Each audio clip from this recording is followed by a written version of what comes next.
اعوذ باللہ من الشیطان الرجیم بسم اللہ الرحمن الرحیم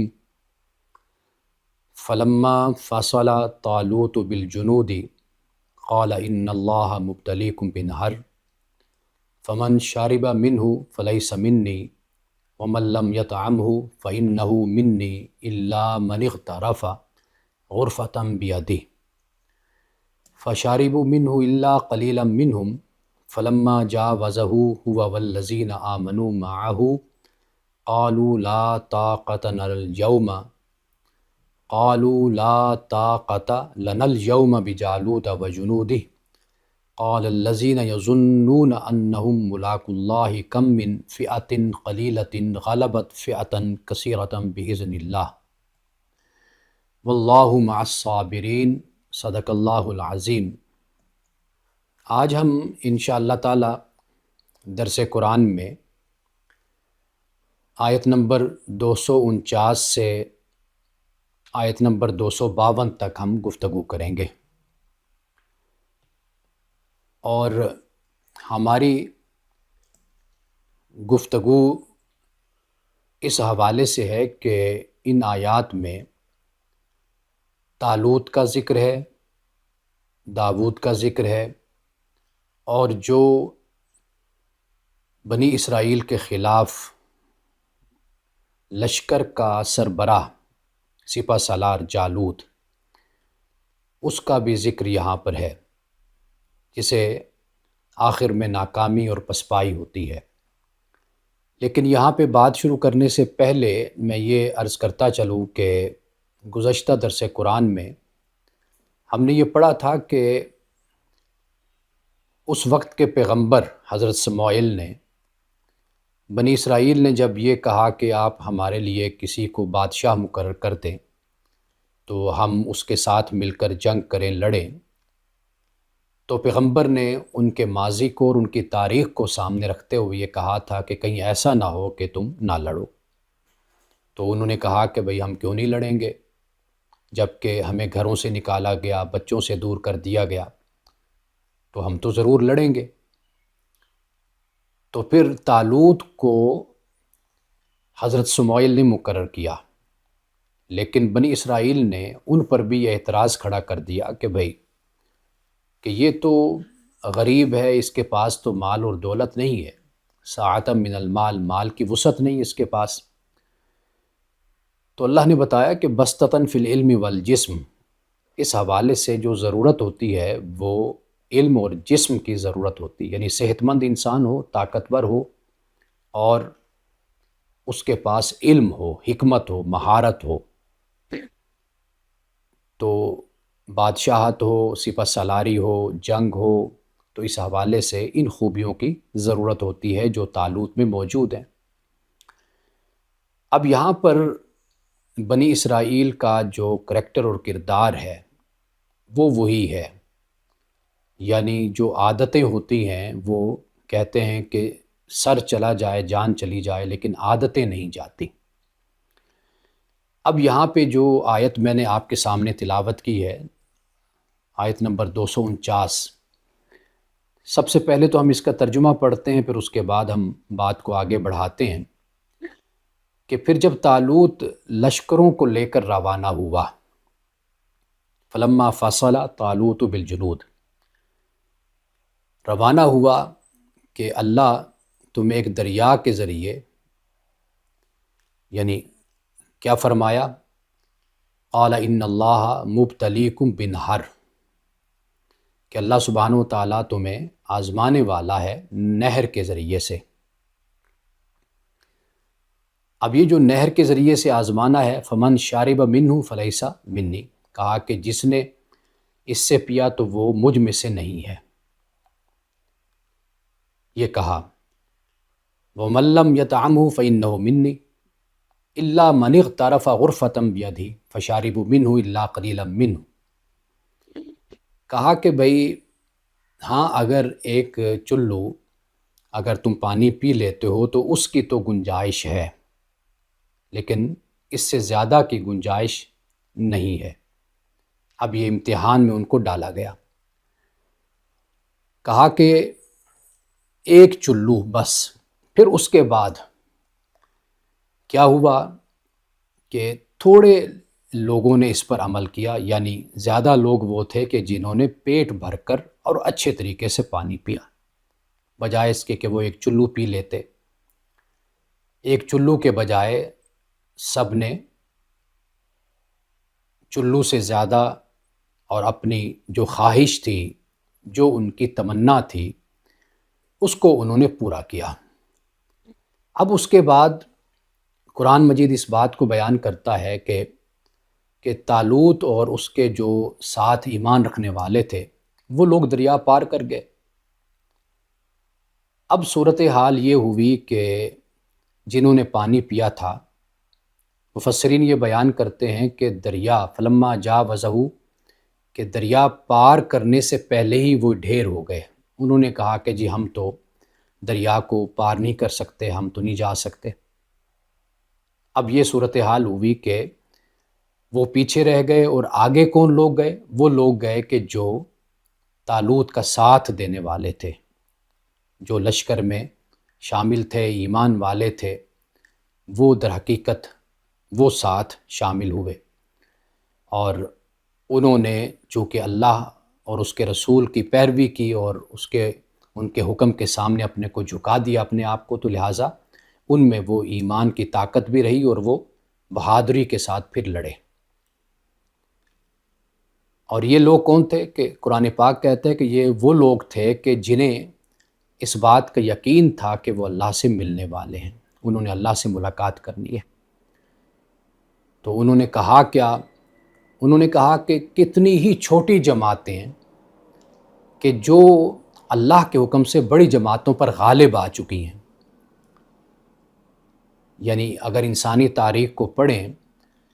تو بہت سی چھوٹی جماعتیں بڑی جماعتوں پر غالب آ جاتی ہیں، لیکن وہ کیسے غالب آتی ہیں؟ یہاں ان آیات سے ہمیں معلوم ہو جاتا ہے کہ وہ تب غالب آتی ہیں کہ جب ان میں کوئی لالچ، حرص، طمع، دنیا کا مال اور دولت یہ ان میں نہیں ہوتا۔ دنیا کے حوالے سے لالچ، حرص، طمع، چونکہ یہ جو مال کی محبت ہے اور دنیا کی جو محبت ہے، یہ انسان کے اندر بزدلی پیدا کرتی ہے، انسان میں کمزوری پیدا کرتی ہے۔ اور پھر اس کے مقابل جب مفاد جلیلہ ہوں، مقاصد جلیلہ ہوں، مفاد عاجلہ کے مقابلے میں، تو مقاصد جلیلہ کو ترجیح دینے والی قوم وہ ہمیشہ غالب رہتی ہے۔ اس لیے کہ بڑی جماعتیں اس لیے بھی مار کھا جاتی ہیں، مغلوب ہو جاتی ہیں کہ چونکہ ان کے اندر وہ کوالٹی، یعنی وہ ظاہری طور پر تعداد میں تو زیادہ ہوتے ہیں، لیکن عیاشی، فحاشی، برائی کی زندگی، بدی کی زندگی اور اپنی خواہشات کی پیروی اور خواہشات نفس کے پیچھے بھاگتے رہنا، اس کی وجہ سے ان میں کمزوری واقع ہو جاتی ہے۔ اور جو چھوٹی جماعت ان پر غالب آتی ہے، وہ اس لیے غالب آ جاتی ہے کہ وہ اللہ کی فوج ہوتی ہے، اللہ کا لشکر ہوتا ہے۔ وہ اس بنیاد پر ان کو مغلوب کر لیتے ہیں، وہ چھوٹی جماعت بڑی جماعت کو۔ تو آخر میں وہ کہتے ہیں کہ اللہ صبر کرنے والوں کے ساتھ ہے۔ یہ آیت نمبر ہے 249 جس پر ہم نے بات کی ہے۔ یہاں پہ ایک بات بہت ہی اہم ہے، اور وہ ہے اجتماعی زندگی کے حوالے سے۔ یعنی اجتماعی زندگی میں سب سے اہم بات جیتنے کے لیے اور آگے بڑھنے کے لیے ضروری ہوتی ہے، وہ بات یہ ہوتی ہے کہ آپ مقصد کو ترجیح دیں۔ آپ اپنے کھانے کو، پینے کو، اپنی آسائشوں کو، اپنی سہولتوں کو، اگر آپ اس بات میں مصروف ہو جائیں کہ میں یہ کام کروں گا تو مجھے اس کے بدلے میں ذاتی طور پر کیا ملے گا، میرا مالی مفاد کیا ہوگا، تو پھر کبھی بھی وہ اجتماعی کام آگے نہیں بڑھتا۔ وہ ویلفیئر کا کام ہو، رفائی کام ہو، وہ علمی کام ہو، وہ کسی طرح کا بھی کام ہو، سیاسی ہو، دعوتی کام ہو، یہ کام ہمیشہ تب ہی آگے بڑھتے ہیں کہ جب اجتماعی طور پر ایسے لوگ موجود ہوتے ہیں کہ جو اپنی ذات کے بجائے مقصد کو ترجیح دیتے ہیں، اور وہ اجتماعی کام ہمیشہ ناکامی کا سامنا کرتے اور وہ کام بند ہو جاتے ہیں کہ جن کو ایسے لوگ میسر نہیں آتے کہ جو اجتماعی مقاصد کو ترجیح دیتے ہوئے اپنے مفاد کو یا اپنے فائدے کو دوسرے نمبر پر یا ثانوی اس کو حیثیت دیں۔ آپ ذرا اس کا مطالعہ کر کے دیکھ لیجئے، دنیا میں اسی طرح ہوتا ہے کہ جو لوگ اخلاص کے ساتھ، ایثار کے ساتھ چلتے ہیں، وہی اجتماعی کام اپنے نتیجے تک پہنچتے ہیں اور کامیاب ہوتے ہیں۔ اور جہاں پر کارکن، ممبرز، ساتھ دینے والے لوگ وہ صرف یہ دیکھتے رہ جاتے ہیں کہ بھئی اس میں سے ہمیں کیا ملنا ہے، تو وہ کام کبھی آگے نہیں بڑھتے۔ یہی صورتحال یہاں پر ہم دیکھتے ہیں بنی اسرائیل کی، کہ بنی اسرائیل کا یہی معاملہ ہے۔ اللہ سبحانہ وتعالیٰ نے اسی طرح اصحاب السبت کا ذکر بھی قرآن پاک میں آتا ہے۔ سورۃ الاعراف میں اللہ تعالیٰ نے آزمایا اور انہیں کہا کہ بھئی یہ ہفتے کا دن ہے اور تم نے مچھلیاں نہیں پکڑنی، لیکن انہوں نے اسی دن ہی بہانہ سازی کی اور ہیلا کیا اور مختلف طریقوں سے مچھلیوں کو جمع کرنے کی کوشش کی۔ اللہ سبحانہ وتعالیٰ نے منع کیا۔ اللہ اسی طرح بندے کا امتحان لیتا ہے۔ وہ دیکھنے میں امتحان یا وہ کام تو بڑا معمولی ہوتا ہے، لیکن انسان اسی طریقے سے آزمایا جاتا ہے۔ جیسے آپ اپنے ملازم کو بہت معمولی سی رقم دیتے ہیں، 1000 روپیہ دے دیا، 500 دے دیا، آپ اس کو وہ دے کر آزما رہے ہوتے ہیں کہ آیا کہ یہ اس قابل ہے کہ اس پر اعتماد کیا جائے، حالانکہ وہ معمولی سی رقم ہوتی ہے۔ تو معمولی سی رقم سے آزمانے کا مقصد یہ ہوتا ہے کہ کیا یہ بڑے کاموں میں بھی یہ معاون ہو سکتا ہے، قابل اعتماد ہو سکتا ہے یا نہیں ہو سکتا۔ اللہ سبحانہ وتعالیٰ اپنے بندوں کو اسی طرح آزماتا ہے، اور جس سے آزماتا ہے اسی میں اتنی کشش ہو جاتی ہے کہ انسان اس کی طرف لپکنے کی کوشش کرتا ہے، اور یہی آزمائش ہے۔ صحابہ اکرام رضوان اللہ تعالیٰ علیہ مجمعین بیان کرتے ہیں کہ حالت احرام میں جب شکار سے منع کیا گیا تو صحابہ کہتے ہیں کہ حالت احرام میں ہی زیادہ جو جانور ہیں وہ ہمارے سامنے آتے تھے اور ہم شکار نہیں کر سکتے تھے کیونکہ اللہ تعالیٰ نے منع کیا۔ تو یہ صورتحال ہوتی ہے کہ اللہ سبحانہ وتعالیٰ جب کسی کو امتحان میں ڈالتا ہے تو پھر طریقہ کار یہ ہونا چاہیے کہ کسی بھی آزمائش کو، کسی بھی امتحان کو معمولی خیال نہ کیا جائے، اور کوشش یہ کی جائے کہ یہ میرے رب کا حکم ہے اور میں اس کو بجا لاؤں۔ یہ بنیادی سبق ہے جو ہمیں قرآن مجید کی سورۃ البقرہ کی آیت نمبر 249 سے ملتا ہے۔ اللہ پاک جو یہ فرماتا ہے کہ کم من فئۃ قلیلۃ غلبت فئۃ کثیرہ، کہ چھوٹی جماعت اکثر طور پر بڑی جماعت پر غالب آ جاتی ہے۔ کتنی مرتبہ ایسے ہوتا ہے؟ تو یہ بنیادی بات ہے کہ جو بڑی جماعت ہوتی ہے وہ صرف سروں کو گنتی ہے۔ بڑی جماعت جو ہوتی ہے وہ اپنی تعداد کو اور اپنے افراد کو دیکھتی ہے اور اپنے وسائل کو دیکھتی ہے۔ اکثر اوقات یہی ان کے لیے غفلت کا باعث بن جاتی ہے۔ جیسے آپ دیکھتے ہیں کہ خرگوش اور کچھوا کی جب دوڑ ہوتی ہے تو خرگوش چھلانگیں لگاتا ہوا جاتا ہے اور جو کچھوا ہے وہ آہستہ آہستہ رفتار سے جاتا ہے۔ ہوتا کیا ہے کہ وہ جو آہستہ آہستہ اپنی رفتار کو جاری رکھتا ہے وہ منزل پہ پہنچ جاتا ہے، اور خرگوش جسے دیکھ کر ہم یہ سمجھتے ہیں کہ شاید یہ جیت جائے گا، لیکن وہ نہیں جیتتا۔ تو اسی طرح قوموں کو اپنی طاقت کا اور افرادی قوت کا نشہ مار جاتا ہے، اور وہ بنیادی صلاحیت سے اور بنیادی خوبی سے محروم ہو جاتی ہے۔ اور جو کم تعداد میں لوگ ہوتے ہیں تو ان کو ایک تو یہ احساس ہوتا ہے کہ ہماری تعداد کم ہے، اور اسی بنیاد پر ہی پھر ان کا اخلاص، ان کا تقویٰ، یہ وہ خوبیاں ہوتی ہیں کہ وہ پھر اپنی طرف سے اپنے دشمن کے خلاف پورا زور لگاتی ہے، جس میں پھر اللہ تعالیٰ ان کو فتح اور کامیابی عطا کرتا ہے۔ کم تعداد والے یعنی غزوہ بدر، ہمارے مفسرین نے یہاں پہ جو واقعہ طالوت اور حضرت داؤد کا اور جالوت کا جو بیان ہے، یہاں سے یہ بھی بیان کیا کہ غزوہ بدر کی صورتحال کو بھی اس کے سامنے رکھ کر دیکھا جا سکتا ہے، سورۃ الانفال کو، جیسے وہاں پر بیان کیا گیا۔ تو لہٰذا اللہ سبحانہ و تعالیٰ کی راہ میں جب لڑنا ہو، جہاد کرنا ہو، تو پھر اللہ پر اعتبار، اللہ پر اعتماد، اور پھر اللہ حوصلہ بھی دیتا ہے، ہمت بھی دیتا ہے، اور بڑی جماعتیں جو خدا کی باغی ہوتی ہیں انہیں اللہ چھوٹی جماعتوں کے ذریعے سے پھر سزا بھی دیتا ہے۔ اب سورۃ البقرہ کی آیت نمبر 250 ہے، وَلَمَّا بَرَزُوا لِجَالُوتَ وَجُنُودِهِ قَالُوا رَبَّنَا أَفْرِغْ عَلَيْنَا صَبْرًا وَثَبِّتْ أَقْدَامَنَا وَانصُرْنَا عَلَى الْقَوْمِ الْكَافِرِينَ۔ اور جب یہ بنی اسرائیل، یعنی پھر حضرت طالوت ہو گئے جن کا نام ساؤل آتا ہے، اور پھر داود ہو گئے، ڈیوڈ ہو گئے، اب جب یہ جالوت اور اس کے لشکر سے جب انہوں نے مبارزت کی، جنگ کی، تو کیا کہا ایمان والوں نے جو جنگ کرنے والے تھے، جنہوں نے پانی نہیں پیا اور طالوت کی بات کو مانا، پانی نہیں پیا، یا پیا تو جتنا حکم دیا گیا، جتنی سہولت اور آسانی دی گئی اس کو انہوں نے استعمال کیا، ویل کیا، تو انہوں نے کیا کہا، ربنا افرغ علینا صبرا وثبت اقدامنا وانصرنا علی القوم الکافرین، اے ہمارے رب ہم پر صبر کو انڈیل دے۔ صرف یہ نہیں فرمایا کہ اصبر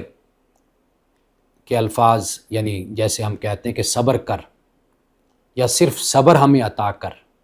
یہ نہیں اللہ کی بارگاہ میں انہوں نے گزارش کی، بلکہ کہا کہ ہم پر صبر کو انڈیل دے، جیسے برتن پانی کا بھرا ہوتا ہے تو اس کو انڈیل دیا جاتا ہے۔ مثبت اقدامنا وانصرنا علی القوم الکافرین، تو کہا کہ صبر کو انڈیل دے اور ہمارے قدم جما دے، اور ہمیں قوم کافر پر کامیابی عطا کر، ہمیں نصرت اور فتح عطا کر۔ اب یہ جو انڈیلنا ہے، یہ میں بات کہتا ہوں کہ کئی دکھ اور کئی غم ایسے ہوتے ہیں کہ وہاں پہ یہ لفظ بہت چھوٹا ہوتا ہے کہ یہ کہا جائے کہ صبر کرو، بلکہ کچھ غم اور کچھ دکھ ایسے ہوتے ہیں کہ یہ کہنا چاہیے کہ اللہ آپ پہ صبر انڈیل دے۔ تو کئی امتحان، کئی آزمائشیں ایسی ہوتی ہیں کہ جہاں پر صبر انڈیلنے کی اللہ کی بارگاہ میں دعا کی جاتی ہے۔ تو یہاں پر چونکہ ایک بڑی جماعت کے ساتھ ان کا مقابلہ تھا، تو اللہ کی بارگاہ میں انہوں نے یہی دعا کی کہ اللہ صبر انڈیل دے، ہمارے قدم جما دے، اور کافر قوم کے مقابلے میں تو ہماری مدد فرما۔ اب دیکھیے کہ یہ جو آیت نمبر 250 ہے جس کا ہم مطالعہ کر رہے ہیں، ایک تو یہ قرآن مجید کی جامع دعاؤں میں سے ایک دعا ہے، ربنا افرغ علینا صبرا وثبت اقدامنا وانصرنا علی القوم الکافرین۔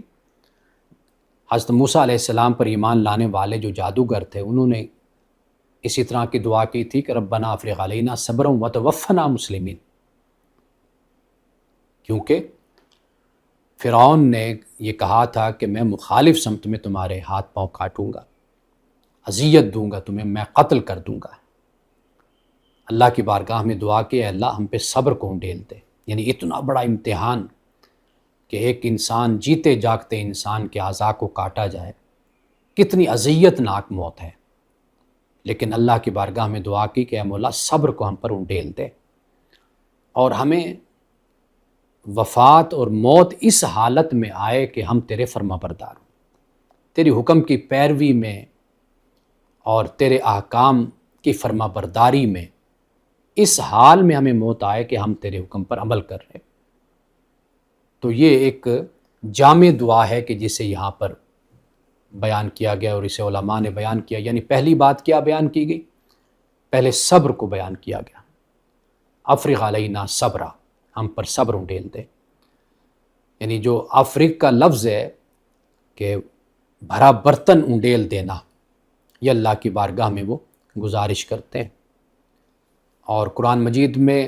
صبر کا ہمیشہ نماز کے ساتھ کئی مقامات پہ ذکر آیا ہے، آمنوا بالصبر والصلاۃ واستعینوا بالصبر والصلاۃ، صبر اور صلاۃ کا آپس میں بہت گہرا تعلق ہے۔ جو نماز پڑھتا ہے اللہ سبحانہ و تعالیٰ اس میں صبر کو بھی پیدا کرتا ہے، اور جو صبر چاہتا ہے وہ نماز بھی پڑھے، اللہ سبحانہ و تعالیٰ اس کو صبر عطا کرتا ہے۔ اس لیے کہ جو کچھ بھی عطا ہوتا ہے وہ خدا کی طرف سے ہوتا ہے۔ انسان صرف یہ کہہ سکتے ہیں کہ صبر کریں، لیکن وہ کہیں سے صبر خرید کر آپ کو دے نہیں سکتے یا آپ کے دل میں اتار نہیں سکتے صبر۔ وہ وقتی تسلی، تشفی، دلاسا ہو سکتا ہے، لیکن وہ آپ کے دل پر سکینت کو نہیں اتار سکتے، سکینت رب اتارتا ہے۔ اور دوسری بات، ثبت اقدامنا، تثبیت قدم، یہ بھی قرآن پاک نے یہاں پر بیان کیا۔ ایمان میں سے بات ہے، موقف میں سے بات ہے، حق پر سے بات ہے، خوف کے وقت سے بات ہے، مصیبت میں سے بات ہے، ہر موقع پر سے بات۔ جیسے رسول اللہ صلی اللہ علیہ وسلم کی ایک دعا ہے کہ یا مقلب القلوب ثبت قلبی علی دینک، اے دلوں کو پھیرنے والے میرے دل کو اپنے دین پر جما دے، ثابت قدم کر دے، پیوست کر دے کہ میں تیرے دین سے کبھی ادھر سے ادھر نہ ہوں، لمحہ بھر کے لیے بھی، 1 انچ کے لیے بھی ادھر سے ادھر نہ ہوں۔ تو اس طرح مجھے اپنے دین پر قائم فرما۔ یہ اہل اللہ کی دعا ہے، انبیاء علیہ السلام کی دعا ہے۔ اب اس کے بعد پھر فرمایا کہ وَانصُرْنَا عَلَى الْقَوْمِ الْكَافِرِينَ، ہماری تو مدد فرما کس پہ؟ قوم کافر پر، قوم کافر پر ہماری مدد فرما۔ اللہ پاک ہی فرماتا ہے فَهَزَمُوهُمْ بِإِذْنِ اللَّهِ وَقَاتَلَ دَاوُودُ جَالُوتَ، اب اللہ کے حکم سے انہوں نے ان کو، یعنی جو مخالف، جو فلسطینیوں کی جو جماعت اور جو لشکر تھا، ان کو اللہ کے حکم سے انہوں نے شکست دے دی۔ وقاتل داود جالوت، اب یہ آیت نمبر 251 کہ داود نے جالوت کو قتل کر دیا۔ حضرت داود علیہ السلام، یعنی قرآن مجید نے کئی مقام پر یہ بیان کیا کہ ان کو اللہ نے حکمت عطا کی اور اقتدار اللہ نے ان کو عطا کیا۔ یہ نوجوان جو اس طالوت کے لشکر میں شامل ہوئے، ان کے بارے میں مختلف روایات بیان کی جاتی ہیں کہ آپ کے جو بھائی تھے وہ پہلے سے اس لشکر میں شامل تھے، تو پھر اس کے بعد آپ کسی وجہ سے آپ گئے تو وہاں پر آپ نے دیکھا کہ جالوت اور اس کا جو لشکر ہے وہ مسلمانوں کو، ان ایمان والوں کو للکار رہا ہے اور اپنی دولت، دھونس اور اپنے وسائل کا روب ڈال رہا ہے۔ حضرت داؤد علیہ السلام کو جوش آیا تو وہ اس میں لشکر میں شامل ہوئے کہ میں لڑوں گا، مقابلہ کروں گا اور اسے خدا کے دشمن کا قتل کروں گا۔ تو یہاں پر پھر یہ بیان ہوتا ہے کہ وقاتل داود جالوت، کہ داود نے جالوت کا قتل کیا۔ وَآتَاهُ اللَّهُ الْمُلْكَ وَالْحِكْمَةَ وَعَلَّمَهُ مِمَّا يَشَاءُ، اور اللہ تعالیٰ نے ملک اور حکمت اللہ نے پھر داود کو عطا کی اور اس کو سکھایا اس سے جو اللہ چاہتا ہے۔ اب یہاں پر ملک اور حکمت یہ اللہ تعالیٰ نے داود کو دی۔ طالوت کے بارے میں فرمایا کہ ہم نے اس کو علم اور اس کو جسم یہ اللہ نے عطا کیا تھا، یعنی کہ اللہ تعالیٰ کا ایک کرائیٹیریا ہے، ایک معیار ہے کہ جس بنیاد پر اللہ سبحانہ و تعالیٰ اپنے بندوں کو ایک مقام عطا کرتا ہے۔ حضرت داؤد علیہ السلام کو کہ جنہوں نے جالوت کو، اس وقت کا ایک ظالم سپہ سالار، اس کا قتل کیا، اللہ نے کہا کہ ہم نے داؤد کو ملک اور حکمت، بادشاہت اور حکمت ہم نے داؤد کو عطا کی اور اسے سکھایا اس سے جو وہ چاہتا ہے۔ اللہ سبحانہ و تعالیٰ نے حضرت یوسف علیہ السلام کو بھی اسی طرح تعلیم دی، اسی طرح سکھایا، یعنی مقام نبوت دیا اور جو اس کے تقاضے ہیں وہ بتائے، ہدایت کی، رہنمائی کی۔ اب فرمایا وَلَوْلَا دَفْعُ اللَّهِ النَّاسَ بَعْضَهُم بِبَعْضٍ لَفَسَدَتِ الْأَرْضُ، کہ اللہ سبحانہ و تعالیٰ اسی طریقے سے اگر دفع نہ کرے لوگوں کو ایک دوسرے کے ذریعے سے تو پھر زمین تو فساد سے بھر جائے۔ وَلَٰكِنَّ اللَّهَ ذُو فَضْلٍ عَلَى الْعَالَمِينَ، لیکن اللہ تعالیٰ فضل والا ہے اقوام عالم پر، جہانوں پر۔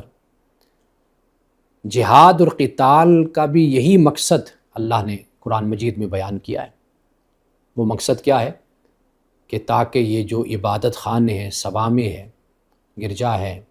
مساجد ہیں، معبد ہیں، فرمایا کہ یہ محفوظ رہیں۔ یعنی جہاد اور قتال کا ایک مقصد جو قرآن بیان کرتا ہے وہ یہ ہے کہ جہاں پہ خدا کا ذکر کیا جاتا ہے، خدا کا نام لیا جاتا ہے، وہ جگہ آباد رہیں، ان کی حفاظت رہے۔ یہ جہاد اور قتال کا مقصد قرآن مجید بیان کرتا ہے۔ تو یہاں پہ اللہ سبحانہ و تعالیٰ نے بیان کیا کہ یہ جو فلسطی ہیں، جالوت جن کا سربراہ اور جن کا نمائندہ اور سپہ سالار ہے، یہ کون ہے؟ یہ زمین پر فساد پھیلانے والے ہیں۔ بنی اسرائیل پر انہوں نے بہت دفعہ حملے کیے، ان کو تباہ و برباد کیا، تو پھر ان کو سزا ملی طالوت اور داؤد کے ذریعے سے۔ حضرت سموئیل نے طالوت کو مقرر کیا، اور سزا ملنے کا کیا نتیجہ اور اس کا فائدہ کیا ہے؟ وہ فائدہ یہ ہے کہ زمین پھر فساد سے پاک ہو جاتی ہے،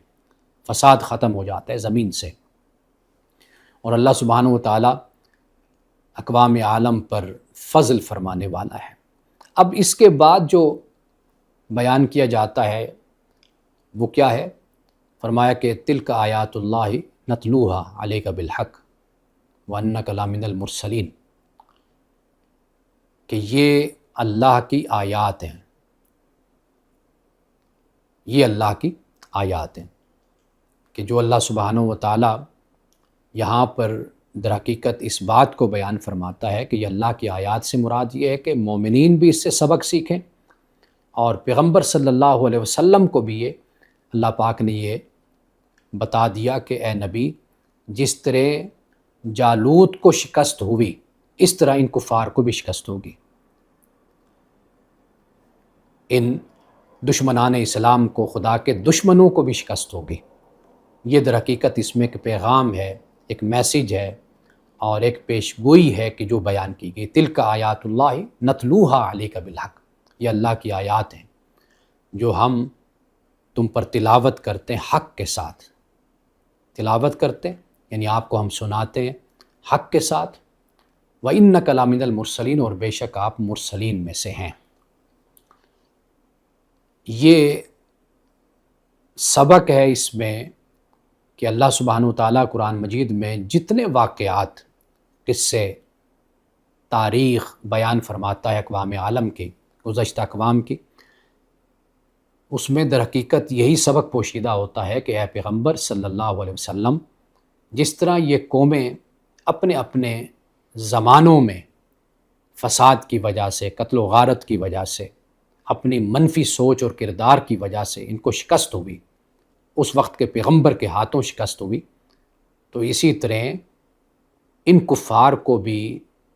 ان دشمنان اسلام کو بھی اسی طرح شکست ہوگی، اور آپ کو فتح ہوگی اور آپ ہی کو کامیابی حاصل ہوگی۔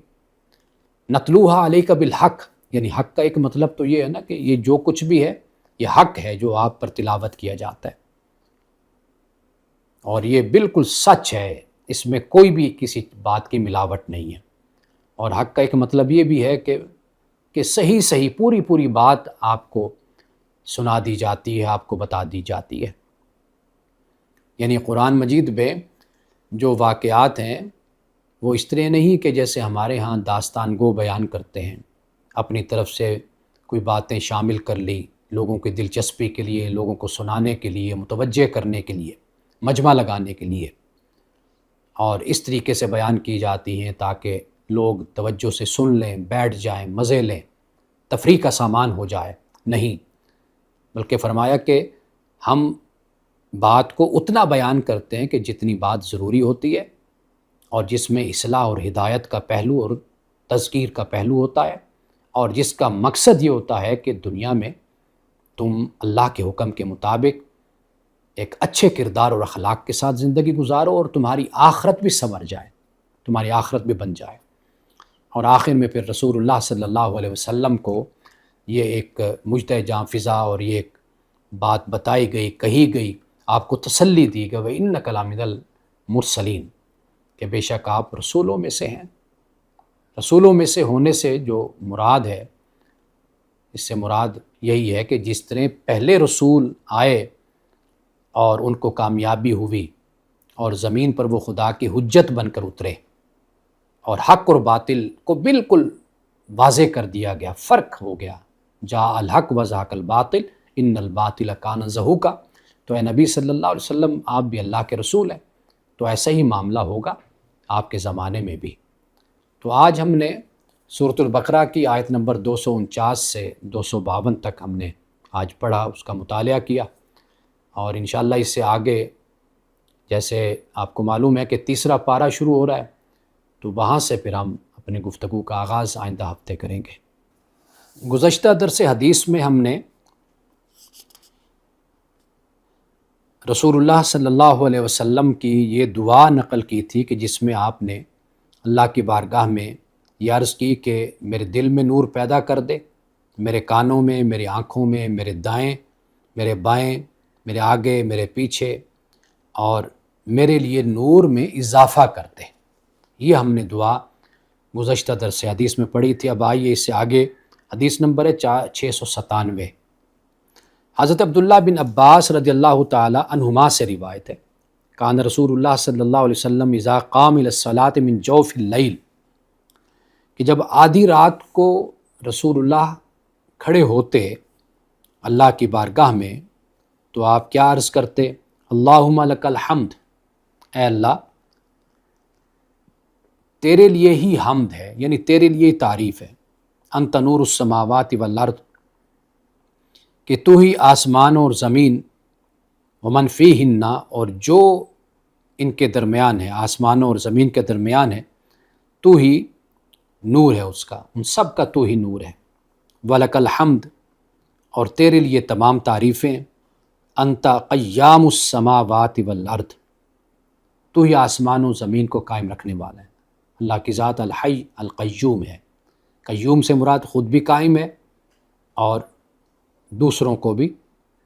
اپنے علاوہ کو بھی قائم رکھنے والا، کرنے والا ہے۔ وَلَكَ الْحَمْدُ أَنْتَ رَبُّ السَّمَاوَاتِ وَالْأَرْضِ وَمَنْ فِيهِنَّ،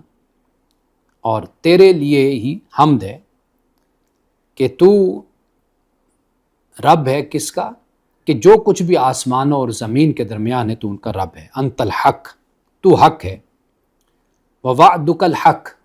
اور تیرا وعدہ حق ہے، وَلِقَاؤُكَ الْحَقُّ، تیری ملاقات بھی حق ہے، وَالْجَنَّةُ حَقٌّ، اور جنت حق ہے، وَالنَّارُ حَقٌّ، آگ بھی حق ہے، وَالسَّاعَةُ حَقٌّ، اور ساعت بھی حق ہے۔ یہ دیکھیے کہ ابھی ہم نے اتفاق سے آیت نمبر سورۃ البقرہ کے 252 میں حق پڑھا، تو یہاں پر رسول اللہ صلی اللہ علیہ وسلم تصدیق فرما رہے ہیں کہ اے اللہ تو حق ہے، تیرا وعدہ حق ہے، تیری ملاقات حق ہے، اور جنت حق ہے، اور نار بھی حق ہے، یعنی یہ ثابت شدہ ہیں کہ یہ قائم ہوں گے، یہ موجود ہیں۔ اللہم لک اسلمت، اے اللہ میں نے اپنے آپ کو تیرے سپرد کیا ہے، وبک آمنت، اور تجھ پر میں ایمان لایا ہوں، وعلیک توکلت، اور تجھ پر میں نے توکل کیا ہے، والیک انبت، اور میں نے تیری طرف رجوع کیا ہے، وبک خاصمت، اور تیری طاقت سے میں نے دشمنوں سے جھگڑا کیا ہے، یعنی میں لڑا ہوں، وَإِلَيْكَ حَاكَمْتُ، اور تجھ ہی کو میں نے حاکم بنایا ہے، فاغفر لی ما قدمت وما اخرت، لہٰذا اے اللہ تو معاف کر دے مجھے کہ جو میں نے پہلے کیا اور جو میں نے بعد میں کیا، وما اسررت وما اعلنت، اور جو میں نے پوشیدہ کیا اور جو میں نے اعلانیہ کیا، انت الہی، تو ہی میرا الہ ہے، لا الہ الا انت، نہیں معبود مگر تو، تیرے سوا کوئی میرا معبود نہیں، کوئی عبادت کے لائق نہیں۔ یہ حضرت عبداللہ ابن عباس رضی اللہ تعالی عنہما یہ روایت کرتے کہ رسول اللہ صلی اللہ علیہ وسلم جوف اللیل کے الفاظ ہیں، یعنی مراد یہ کہ آدھی رات کو جب آپ کھڑے ہوتے اللہ کی عبادت کرتے، تو اب تہجد کی نماز میں بھی یہ دعا آپ فرماتے تھے، یا تہجد کے علاوہ یعنی سجدوں میں بھی رسول اللہ صلی اللہ علیہ وسلم کا طریقہ اور آپ کی سنت یہی ہے کہ سجدے میں بھی دعا، اور دو سجدوں کے درمیان بیٹھ کر بھی دعا، یہ آپ کا طریقہ تھا۔ حضرت ابن عمر سے یہ روایت ہے، کہا کہ رسول اللہ صلی اللہ علیہ وسلم نے یہ دعا کی، آپ دعا فرماتے تھے، ان کلمات کے ساتھ آپ کی دعا نقل کی ہے۔ کان نبی صلی اللہ علیہ وسلم یدعو، دعا فرماتے تھے کہ اللہم انی اسألک العفو والعافیت فی الدنیا والآخرہ، اے اللہ میں تجھ سے عافیت مانگتا ہوں، یعنی دنیا اور آخرت میں کیا مانگتا ہوں؟ معافی بھی مانگتا ہوں اور عافیت بھی مانگتا ہوں، دونوں مانگتا ہوں۔ اللہم انی اسألک العافیت فی دینی و اہلی، اے اللہ میں تجھ سے عافیت مانگتا ہوں اپنے دین میں اور اپنے اہل و عیال میں۔ دین میں بھی عافیت مانگتا ہوں۔ دین میں عافیت سے مراد یہ ہے کہ میں پورے طریقے سے تیرے دین کا پابند بنوں، تیرے دین پر عمل کروں، یعنی ایسا معاملہ نہ ہو کہ دین کے معاملے میں میں کمزور ہو جاؤں، یا دین کے کسی حکم کو اور کسی معاملے سے میری توجہ ہٹ جائے، میں غفلت کا شکار ہو جاؤں، تو ایسے نہ ہو۔ اور جو میری اہل و عیال ہے، خاندان ہے، اس کو بھی عافیت عطا فرما۔ وستر عورتی، اور میرے عیبوں کو چھپا دے۔ وآمن روعتی، اور مجھے خوف سے امن عطا فرما۔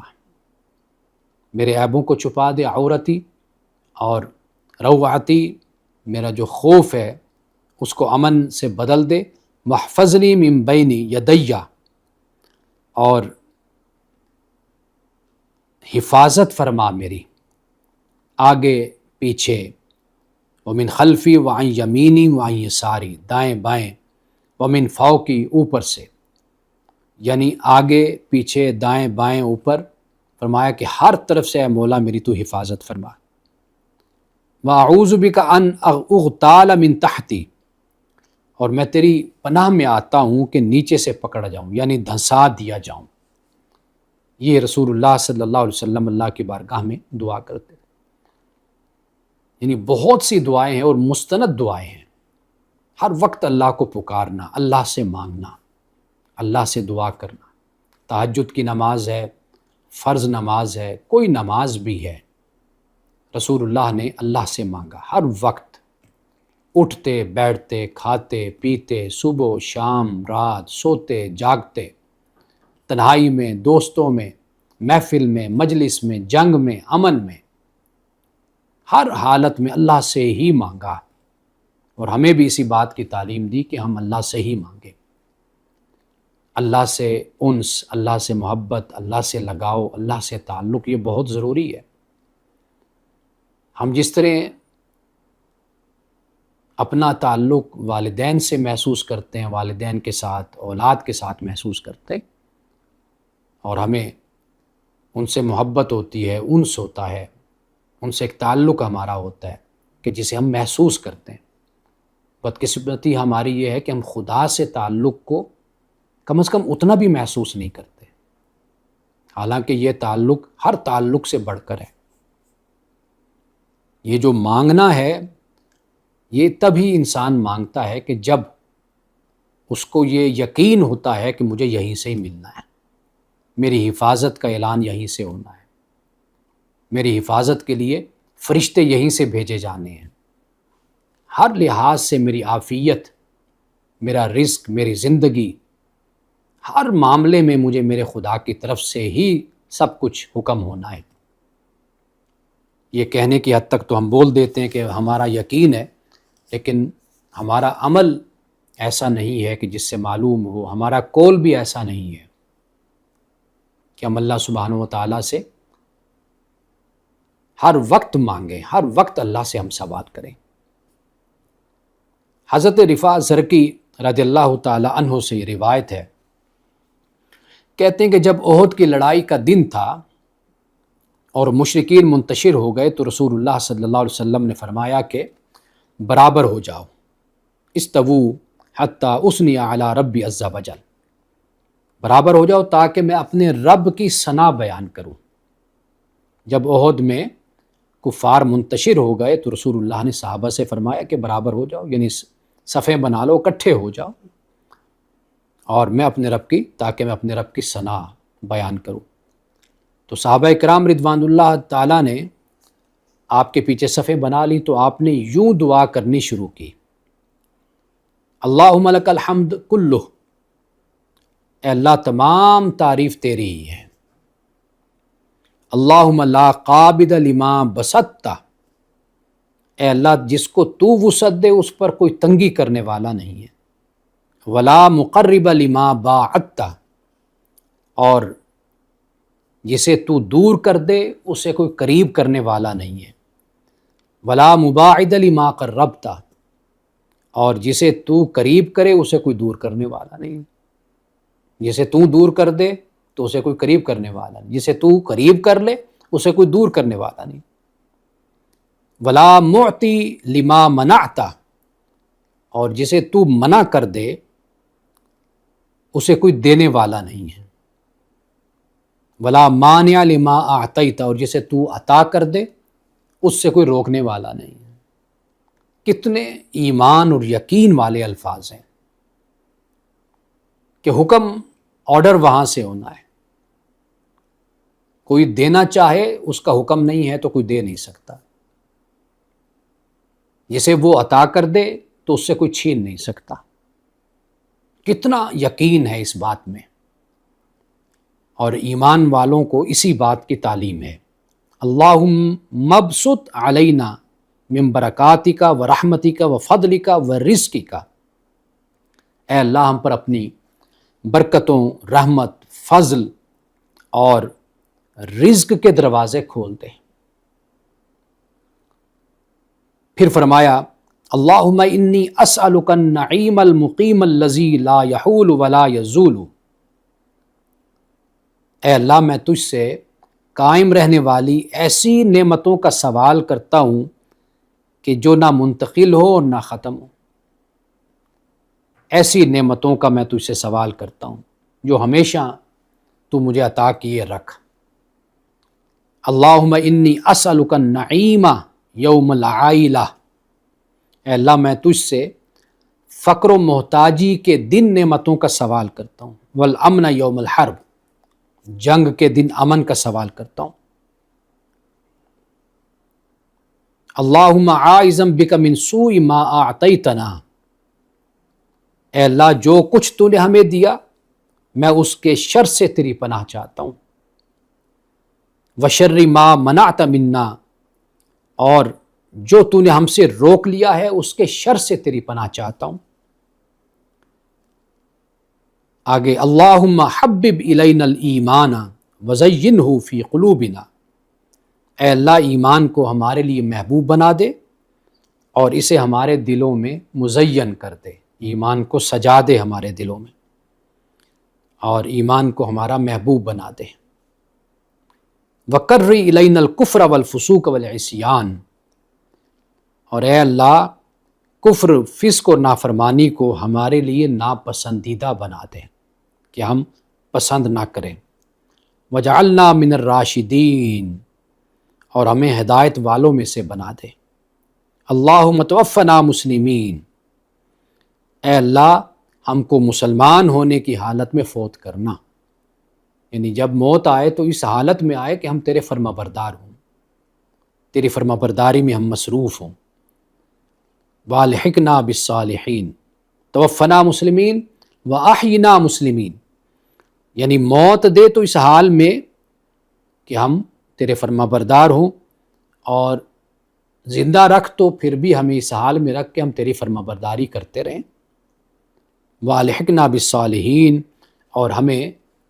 صالحین کے ساتھ ملا دے۔ یہ دعا بڑے بڑے پیغمبروں کی یہ دعا ہے کہ وہ ہمیشہ، حضرت ابراہیم علیہ السلام ہے، حضرت سلیمان کی دعا ہے قرآن مجید میں کہ صالحین کے حلقے میں ہمیں شامل کر دے، نیک لوگوں کے حلقے میں شامل کر دے۔ واضح بات ہے کہ انسان کو اسی حلقے کی پیاس ہوتی ہے کہ جس حلقے سے وہ جدا ہوا ہوتا ہے یا اٹھ جاتا ہے یا علیحدہ ہوتا ہے، یا اپنی زندگی میں اسی حلقے کی بے چینی اور اضطراب اور پیاس اس کے دل میں ہوتی ہے، جس طرح کا اس کا کریکٹر، کردار اور اس کا ایمان اور اس کی سوچ ہوتی ہے۔ تو اہل اللہ، اللہ کے جو نیک بندے ہیں یا جو نیک بندے اپنی زندگی جن کی اس انداز سے گزرتی ہے کہ وہ انبیاء اور صلحاء کے نقش قدم پر چل رہے ہوتے، تو ان کی بھی خواہش یہی ہوتی ہے کہ اللہ ہمیں نیک بندوں میں شامل فرما لے۔ تو انسان جیسا ہوتا ہے اسی طرح کی صحبت وہ چاہتا ہے، مانگتا ہے، اسی طرح کی مجلس کا وہ پیاسا ہوتا ہے۔ تو رسول اللہ صلی اللہ علیہ وسلم نے بھی یہی دعا فرمائی، غیر خزایا ولا مفتونینا،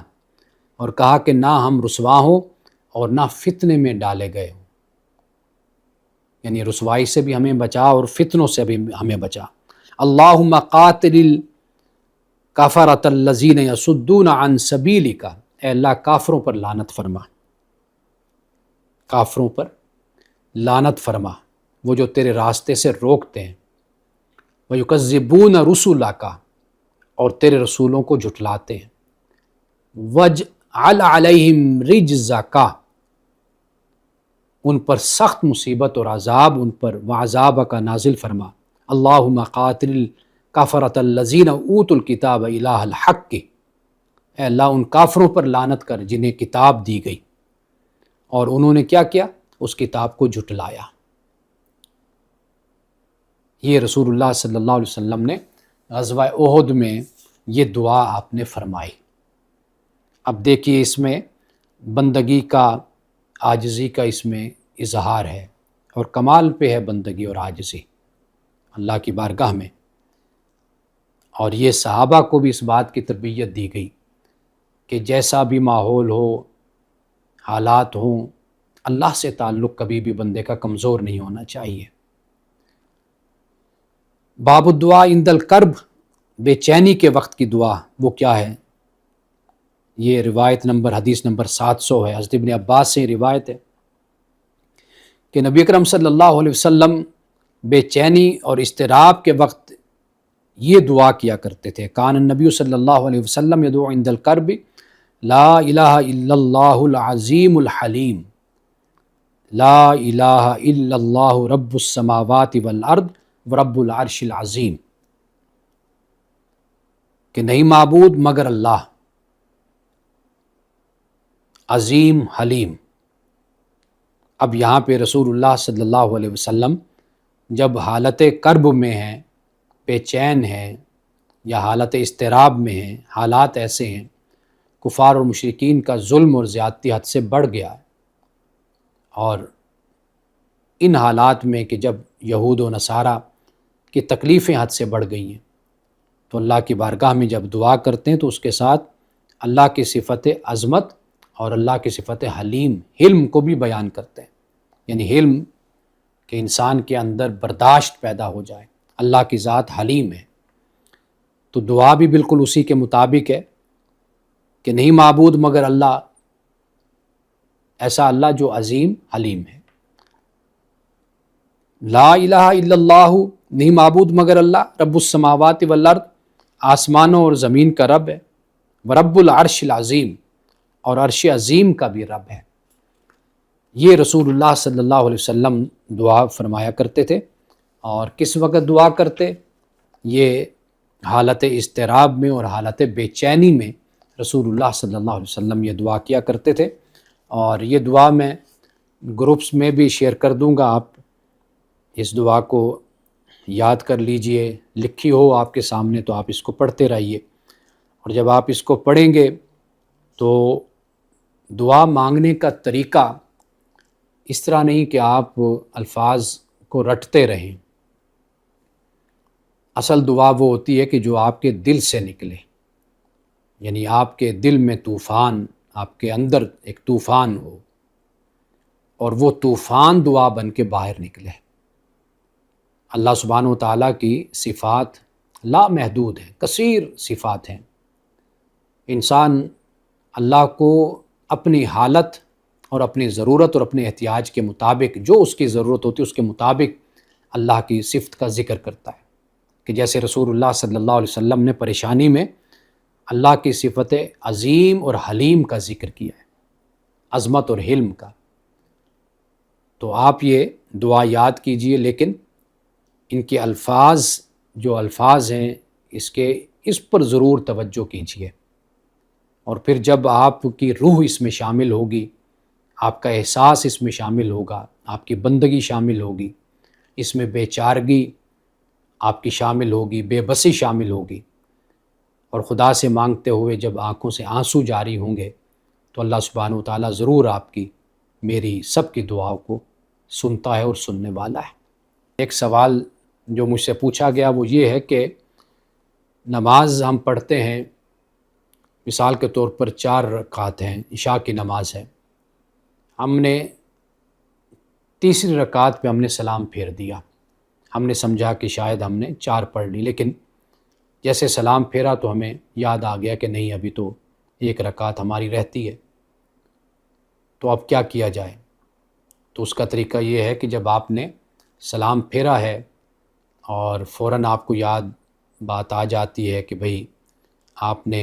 3 رکعتیں پڑھی ہیں، تو آپ کھڑے ہو جائیں اور چوتھی رکعت پڑھیں اور آخر میں سجدہ سہو کر لیں، تو آپ کی نماز اس طرح مکمل ہو جائے گی۔ ہاں، اگر آپ نے 3 رکعتیں پڑھی اور خیال یہ کیا کہ 4 پڑھ لی اور پھر اس کے بعد سلام پھیر لیا 3 رکعتیں پڑھ کر، پھر کافی دیر کے بعد کسی وقت آپ کو یاد آیا، او ہو وہ تو میں نے 3 پڑھی تھی، 4 تو پڑھی نہیں ہے، تو پھر آپ اپنی نماز دوبارہ پڑھیے، یعنی پھر مکمل نماز آپ کو ادا کرنی ہوگی، کیونکہ اس صورت میں کہ جب آپ نے سجدہ سہو کیا، یہ تھا کہ آپ نے جیسے ہی سلام پھیرا تھا تو آپ کسی اور کام میں مشغول نہیں ہوئے، مصروف نہیں ہوئے، آپ اس حالت سے نکل نہیں گئے تھے، تو لہٰذا آپ فوراً کھڑے ہو گئے، آپ نے چوتھی رکعت پڑھی، سجدہ سہو کر لیا۔ لیکن اگر آپ نے 3 پڑھ کر چلے گئے، پھر کافی دیر کے بعد آپ کو یاد آتا ہے، یا وہاں سے اٹھ کر چلے گئے، مصروف ہو گئے، کچھ دیر کے بعد یاد آ گیا، لیکن بہرحال اب آپ 1 رکعت نہیں بلکہ آپ جو پوری نماز ہے 4 رکعتیں ہیں، آپ آ کر وہ پڑھیں گے تو پھر آپ کی نماز ہو جائے گی۔ تو یہ ایک سوال میرے پاس آیا تھا، تو اگر آپ کے پاس کسی کے پاس سوال ہے تو آپ لائیو بھی پوچھ سکتے ہیں، اگر لکھ کر بھیج دیں وہ بھی ٹھیک ہے۔ صبر کہاں ختم ہوتا ہے اور اپنی حفاظت کہاں سے شروع ہوتی ہے؟ کیا اپنے آپ کو نقصان سے بچانا یا فاصلہ اختیار کرنا بے صبری ہے، یا یہ پیتا پر بھروسے کا حصہ ہے؟ دیکھیے، پہلی بات یہ ہے کہ جو صبر ہے، اگر اس کو آپ اس انداز سے سمجھیں کہ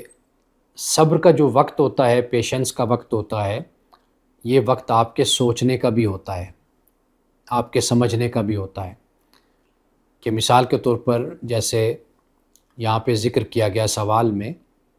کہ اس سوال سے ایسے لگتا ہے کہ جیسے کسی انسان سے یا کسی شخص سے، وہ کوئی اپنا عزیز ہو سکتا ہے، دوست ہو سکتا ہے، رشتہ دار ہو سکتا ہے، اس سے کچھ مسئلہ ہے اور کچھ ایشو چل رہے ہیں، اس طرح کا جو سوال سے بات مجھے سمجھ آتی ہے۔ تو یہاں پر دیکھیے کہ اگلا اگر آپ کے ساتھ کوئی زیادتی کر رہا ہے، کچھ ایسا رویہ اختیار کر رہا ہے، تو آپ وہاں پر ٹالرنس اور پیشنس آپ دکھا رہے ہیں، آپ نے خاموشی اختیار کی ہوئی ہے۔ اب یہ جو خاموشی ہے یہ بہت بہتر ہے اس حوالے سے کہ ایک تو آپ نے اس کے ساتھ بد زبانی نہیں کی، بد کلامی نہیں کی، گالم گلوچ نہیں کی، آپ لڑے نہیں، ایک تو آپ نے اپنی شخصیت کو کمپوزڈ رکھا ہے، اور یہ آپ کی خوبی ہے، اپنے آپ کو باوقار رکھا ہے آپ نے۔ دوسری طرف یہی وہ وقت ہے کہ جس میں آپ سوچتے بھی ہیں کہ مجھے اگلا قدم کیا اٹھانا ہے، وہ آپ کی حفاظت کا قدم ہے، یعنی مثال کے طور پر اس شخص سے میں نے کیسے ایوائڈ کرنا ہے، کیسے میں نے اپنے آپ کو بچانا ہے۔ مثال کے طور پر اگر وہ شخص گھر میں ساتھ ہی رہتا ہے، گھر میں، تو واضح بات ہے کہ آپ یہ کوشش کریں گے کہ جہاں پر وہ بیٹھا ہو آپ وہاں پر نہ بیٹھیں، تاکہ اس کی باتوں کا نشانہ نہ بنے، اور آپ ایسی جگہ پہ رہیں کہ جہاں پر اس کا سامنا آپ سے کم ہو۔ تو یہ پھر جو آپ کی حفاظت کا اقدام ہے، یہ اس طریقے سے ہونا چاہیے کہ دوسرا اگر آپ سے ظلم کر رہا ہے آپ پر، تو کم از کم آپ اس معاملے میں تجاوز نہ کریں، زیادتی نہ کریں، آپ اپنے آپ کو بچانے کی اس سے کوشش کریں۔ تو اس کی آپ کو مکمل طور پر شریعت اور دین میں اجازت ہے۔ ہرگز ظلم کو برداشت کرتے رہنا اور زیادتی کو برداشت کرتے رہنا اور یہ سمجھنا کہ میں یہ ٹھیک کر رہا ہوں، تو یہ طریقہ کار بھی درست نہیں ہوتا۔ آپ ظلم زیادتی ایک حد تک حکمت کے تحت آپ اس کو ٹالریٹ کرتے ہیں، ورنہ پھر دوسری صورت یہ ہوتی ہے کہ آپ ایوائڈ کرنے کی کوشش کرتے ہیں۔ ایوائڈ کے باوجود بھی کوئی صورتحال بگڑتی ہے تو پھر اس کا جو ایک مناسب طریقہ ہوتا ہے کہ سمجھانے کا، بتانے کا، روکنے کا، تو وہ اختیار کیا جا سکتا ہے۔ اس کا مطلب ہرگز یہ نہیں ہے کہ آپ پے در پے ظلم کو برداشت کرتے چلے جائیں اور آپ کہیں کہ جی میں اسی طریقے سے چلتا رہوں یا چلتی رہوں۔ تو آپ کو شریعت نے، دین نے اجازت دی ہے کہ آپ ان معاملات پر جو حکمت کا انداز ہے آپ اس کو اختیار کر سکتے ہیں۔ اور والدین کے معاملے میں کیا ان کے ساتھ احسان اور ادب رکھتے ہوئے بھی انسان اپنے آپ کو ان کے ظلم سے محفوظ رکھ سکتا ہے؟ کیا عزت اور اطاعت میں فرق ہے؟ بہت خوبصورت سوال ہے یہ۔ دیکھیے قرآن مجید میں واضح طور پہ یہ فرمایا ہے کہ وَإِن جَاهَدَاكَ عَلَىٰ أَن تُشْرِكَ بِي مَا لَيْسَ لَكَ بِهِ علم، کہ اگر والدین تجھے مجبور کریں کہ تو شرک کر، اللہ کے ساتھ شریک ٹھہرا، فَلَا تُطِعْهُمَا، تو ان کی اطاعت نہیں کرنی، وَصَاحِبْهُمَا فِي الدُّنْيَا مَعْرُوفًا، لیکن دنیا کے معاملات میں جو معروف طریقہ ہے، مناسب طریقہ ہے، وہ ان کے ساتھ تم چلتے رہو۔ اب دیکھیے کہ قرآن مجید کا ایک انداز طریقہ ہے کہ وہ اصول کو بیان کر دیتا ہے۔ یہاں پر اللہ نے یہ بیان کر دیا کہ جہاں وہ حق کی راہ سے ہٹتے ہیں، جہاں پہ وہ ظلم کرتے ہیں یا زیادتی کرتے ہیں، تو وہاں پر یہ معاملہ نہیں ہے کہ آپ ان کی ہر بات مانتے چلے جائیں۔ آپ ان سے گزارش کر سکتے ہیں، کہہ سکتے ہیں کہ مجھے آپ سے اس معاملے پر اختلاف ہے، آپ کا رویہ یہ درست نہیں ہے، قرآن کے مطابق نہیں، اللہ کے حکم کے مطابق نہیں ہے، لیکن آپ میرے والدین ہیں تو میں آپ کا ادب کرتا ہوں، آپ کا احترام میں کرتا ہوں۔ مجھے اسی بات کی تعلیم ہے وَقُلْ لَهُمَا أُفٍّ لَا تَقُلْ لَهُمَا أُفٍّ وَلَا تَنْهَرْهُمَا، کہ نہ اف کہو نہ جھڑکو۔ تو ادب احترام اپنی جگہ پر اور اختلاف اپنی جگہ پر۔ تو اگر ایسی کوئی صورت بن جائے کہ والدین کا معاملہ ہو تو ایوائڈ کر لینا چاہیے، لیکن والدین کے سامنے اس طریقے سے گفتگو کرنا کہ جو ایک بے ادبی اور گستاخی کے دائرے میں آئے، اس سے حتی الامکان آخری حد تک اولاد کو ہر صورت میں کوشش کرنی چاہیے کہ وہ رویہ نہ اختیار کرے۔ تو لہٰذا جو عزت ہے اور اطاعت ہے، یہ اس میں اس طریقے سے فرق ہے کہ عزت آپ کرتے رہیے، اطاعت کرنا وہ لا طاعت لمخلوق فی معصیۃ الخالق ہے۔ رسول اللہ نے فرمایا کہ مخلوق کی جہاں پہ اطاعت سے اللہ کی نافرمانی ہوتی ہو تو وہاں مخلوق کی بات نہیں ماننی، وہاں پہ اللہ کی بات ہی ماننی۔ تو لہٰذا والدین کے معاملے میں یہ رویہ سب سے اچھا ہوتا ہے کہ اختلاف آپ ضرور رکھیے اور ادب کے ساتھ ان کو بتائیے کہ یہ مجھے آپ سے معذرت کے ساتھ اس مسئلے پہ اختلاف ہے، اور جہاں پہ اللہ اور اس کے رسول کے مقابل میں اگر والدین کوئی بات کہتے ہیں تو وہ تو علی اعلان ان کو کہا جائے کہ بھئی یہ چونکہ قرآن کے خلاف ہے، رسول اللہ کی سنت کے خلاف ہے، اللہ اور اس کے رسول کے حکم کے خلاف ہے، تو میں اس معاملے میں آپ کی بات نہیں مان سکتا۔ انشاءاللہ تعالی آئندہ درس قرآن و حدیث میں جہاں تک ہم نے پڑھا اس سے آگے بات کریں گے، اور مزید سوالات دوران ہفتہ بھی آپ کے پاس میرا نمبر ہے، واٹس ایپ نمبر ہے، آپ مجھے اس پر بھی سوالات بھیج سکتے ہیں، اور لائیو بھی پوچھنا چاہیں تو کوئی پابندی نہیں ہے، آپ پوچھ سکتے ہیں۔ وآخر دعوانا ان الحمد للہ رب العالمین۔